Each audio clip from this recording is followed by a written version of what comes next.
This letter is called Ya. It is a light letter and should not be pronounced heavy. This is what Ya looks like at the beginning, like this in the middle, and like this at the end of a word. Ya can either be a vowel or a consonant. If Ya was a consonant, it will sound similar to the English letter Y in the word yellow or the word yogurt. Here are some examples.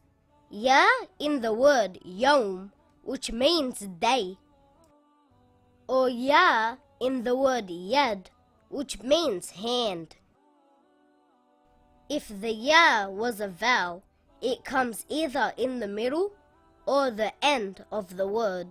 It always comes with a sukoon, and the letter before it always comes with a kasra.